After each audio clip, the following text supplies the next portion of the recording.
मोहतरम नाज़रीन कराम, अस्सलामु अलैकुम वरहमतुल्लाहि ताला वबरकातुहू।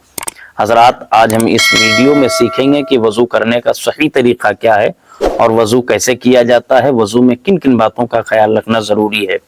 तो आइए इस वीडियो में प्रैक्टिकल करके दिखाते हैं आपको और सीखते हैं कि वज़ू कैसे किया जाता है। तो वज़ू करने से पहले बिस्मिल्लाहिर्रहमानिर्रहीम पढ़ लीजिए, दिल में नियत कर लीजिए बिस्मिल्लाहिर्रहमानिर्रहीम। फिर उसके बाद आपको 3 मरतबा गट्टों तक हाथ धुलना है। कैसे धुलना, आइए देखिए।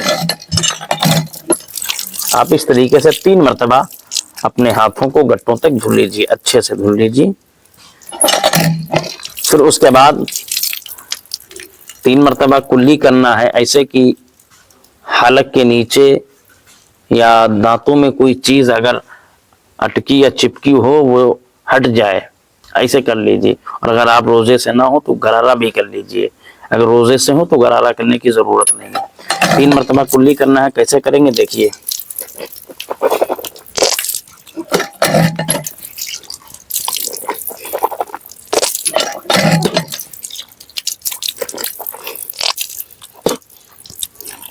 अगर मिसवाक है तो आप मिसवाक कीजिए, मिसवाक का इस्तेमाल कीजिए।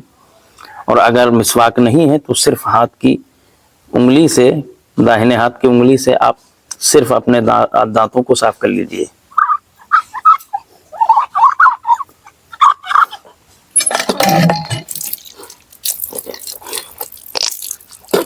फिर उसके बाद 3 मरतबा नाक में नरम हड्डी तक पानी पहुंचाइए।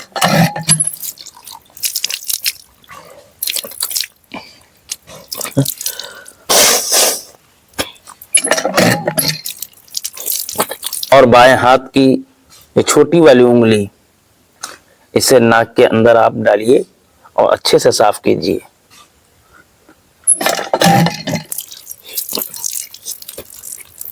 फिर पूरे मुंह को आपको धुलना है। कैसे धुलना है कि जहां से बाल जमते हैं वहां से लेके ठुड्डी तक, एक कान की लो से दूसरी कान की लो तक, ये पूरे चेहरे की गोलाई और लंबाई को आपको धुलना है। कैसे धुलना है, 3 मरतबा धुलना है। देखिए,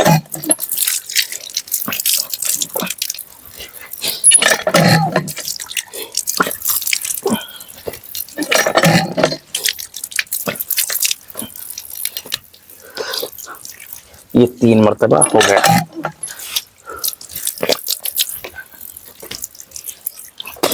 फिर उसके बाद दोनों हाथों को धुलना है। दोनों हाथों को कोहनियों समेत धुलना है। तो उससे पहले लेकिन एक बात का और भी ख्याल रखना है कि जिनके दाढ़ी घनी है, जैसे मेरे है, तो आप दाढ़ी का खलाल भी करना है। कैसे करेंगे, ये तर हाथ है यानी भीगा हाथ लेकर के और इस हाथ की, दाहिने हाथ की उंगलियों को नीचे से डालते हुए ऐसे निकाल लाएंगे। ऐसे इस तरीके से निकाल लाएंगे, ये खलाल हो जाएगा। फिर उसके बाद दोनों हाथों को कोहनियों समेत धुलना है, 3-3 मरतबा इस तरीके से धुलना है।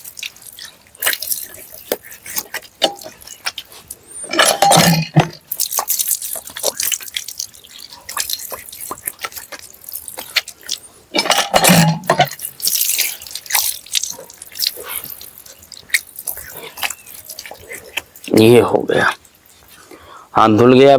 अब इसके बाद सर का मसा करना है। तो मसा कैसे करेंगे, हाथ को भिगोएंगे दोनों हाथों को। फिर उसके बाद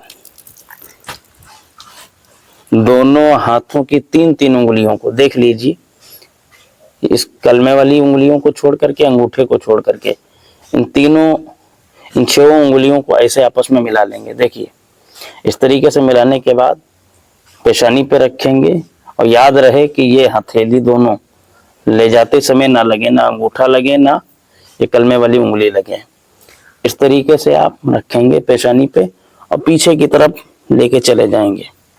फिर उसके बाद क्या करना है, अब आपको आगे की तरफ लाना है। तो ये हथेली दोनों लेके आना है आगे की तरफ, लेकिन फिर भी याद रखिए ये दोनों अंगूठे, दोनों उंगलियां सर में नहीं लगनी चाहिए, जैसे ये ऐसे।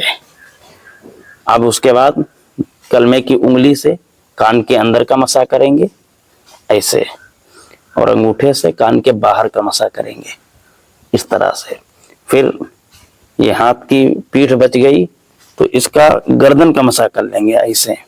और याद रखिए गले का मसा नहीं करना है, गले का मसा करना मकरूह है। अब ये आपका मसा हो गया। फिर उसके बाद आपको 3-3 मरतबा अपने पैरों को टखनों समेत धुलना है। कैसे, देखिए।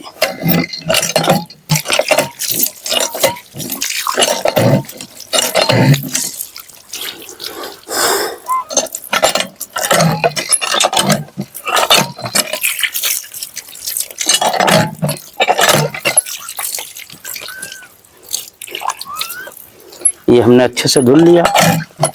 अब इसमें खलाल भी करना रहता है पैर की उंगलियों में। तो खलाल कैसे करेंगे? बाएं हाथ की छोटी वाली उंगली से ऐसे शुरू करेंगे, ऐसे करते चले जाएंगे, दोनों पैर में कर लेंगे। ये ऐसे हो गया। ये अब आपका वजू मुकम्मल। अब वजू के बाद दुआ पढ़नी है, अल्लाहुम्मा जअलनी मिनत तव्वाबीना वजअलनी मिनल मुतताहिरीन। वजू में 4 बातें फर्ज हैं कि अगर उनको छोड़ दिया तो आपका वजू ही नहीं होगा। और सुन्नतों को जानबूझ करके छोड़ना ये काबिल सजा है। और मुस्तहिबात अगर छूट गए तो वजू का सवाब कम हो जाता है, लेकिन वजू हो जाता है। तो 4 बातें फर्ज कौन सी हैं? चेहरा धुलना 1 मरतबा, पेशानी से लेकर के जहां से बाल उगते हैं ठुड्डी तक, एक कान की लो से दूसरी कान की लो तक, ये इतना धुलना फर्ज है। और दोनों हाथों को कोहनियों समेत धुलना फर्ज है 1 मरतबा। और चौथाई सर का मसा करना ये भी फर्ज है। और दोनों पैरों को टखनों समेत धुलना ये फर्ज है। इसके अलावा बहुत सी बातें सुन्नतें हैं, बहुत सी बातें मुस्तहबात में से हैं।